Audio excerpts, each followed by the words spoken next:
एक समय की बात है, एक घने जंगल में शेरू नाम का एक बहुत ही बढ़िया और ताकतवर बाघ रहता था। शेरू जंगल का राजा था और सभी जानवर उसकी दहाड़ से डरते थे, जो पूरे जंगल में गूंजती थी। एक दिन एक चालाक शिकारी जंगल में आया। वो अपने मन में सोचा, अगर मैं इस बाघ को पकड़ लूं तो मैं अमीर हो जाऊंगा। तो उसने एक बड़ा सा जाल बिछाया, उसे पत्तों से ढक दिया और उसे अच्छी तरह छुपा दिया। इसी दौरान शेरू खाना ढूंढ रहा था। जैसे ही वो घूम रहा था, अचानक वो शिकारी के जाल में फंस गया। वो कितना भी छटपटाया, वो खुद को आजाद नहीं कर पाया। शिकारी बहुत खुश हुआ और बोला, अब तू मेरा हो गया, तुझे बेचकर मैं बहुत पैसे कमाऊंगा। शेरू को बहुत डर लगा।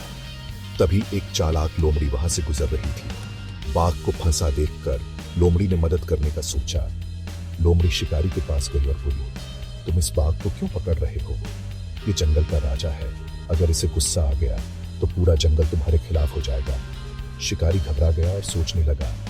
लोमड़ी मुस्कुराते हुए बोली, अगर तुम्हें सच में लगता है कि तुम इस बाघ को पकड़ सकते हो तो मुझे दिखाओ कैसे पकड़ा। लोमड़ी उसकी तारीफ कर रही है।